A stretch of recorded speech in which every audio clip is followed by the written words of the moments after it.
Hello दोस्तों, नमस्कार। I hope आप सब अच्छे होंगे। आज मैं कुछ महत्वपूर्ण जानकारी लेकर आई हूँ कि बर्बरिक यानी कि बाबा खाटू श्याम पूर्व जन्म में कौन थे और वो बर्बरिक रूप में उन्होंने कैसे जन्म लिया। इसकी जानकारी थोड़ी सी कहानी के रूप में मैं देने आई हूँ। बर्बरिक पूर्व जन्म में कौन थे जो आज कलयुग के देवता बाबा श्याम जी के रूप में पूजे जाते हैं और जिनका पूरी दुनिया में डंका बज चुका है। बर्बरिक यानी कि खाटू श्याम जी पूर्व जन्म में एक यक्ष थे। उनको सूर्यवर्चा नामक यक्षराज के नाम से भी जाना जाता था।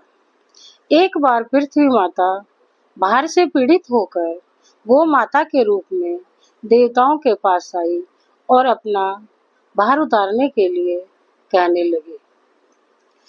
तब ब्रह्मा जी ने विष्णु जी को कहा कि आप पृथ्वी का भार उतारने के लिए पृथ्वी पर अवतरित हो जाइए और सभी देवता आपका अनुसरण करेंगे।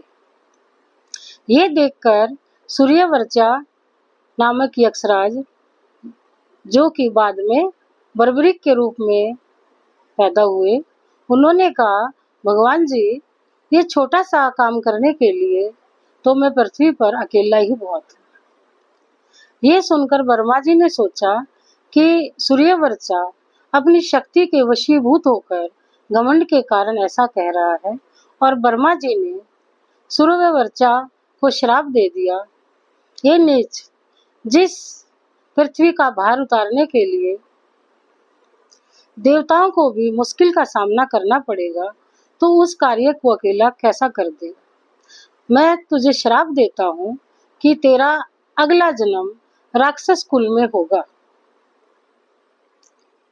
तो ये सुनकर सूर्यवर्चा यक्षराज बहुत ही परेशान हो जाते हैं, दुखी होते हैं। वो कहते हैं, भगवान, मैंने ऐसा कुछ नहीं कहा, मैं तो सिर्फ अपनी इच्छा प्रकट कर रहा था, मैंने कोई अहंकार नहीं दिखाया, मुझे क्षमा कीजिए और अपना श्राप वापस ले लीजिए। लेकिन ब्रह्मा जी तो श्राप दे चुके थे। फिर यक्षराज ने विष्णु जी को प्रार्थना की, भगवान, आप ब्रह्मा जी द्वारा दिया गया श्राप वापस ले लीजिए, मेरा अगला जन्म राक्षस कुल में ना हो। विष्णु जी ने कहा, ब्रह्मा जी का दिया हुआ श्राप तो मैं वापस नहीं ले सकता, आपका जन्म तो निश्चित रूप से राक्षस कुल में होगा, लेकिन मैं ये एक वरदान देता हूँ कि आपका संबंध पांडव कुल से होगा और आपका वध अगले जन्म में श्री कृष्ण के द्वारा ही किया जाएगा। तो यक्षराज ने अगले जन्म में बर्बरिक के रूप में जन्म लिया, जो कि आज खाटू श्याम के नाम से जाने जाते हैं और जिनका जन्म राक्षस कुल में हुआ और बाद में जिनका संबंध पांडव कुल से हुआ। आज थी एक छोटी सी बर्बरिक की कहानी। यदि जानकारी अच्छी लगे तो लाइक अवश्य करें, सब्सक्राइब करें।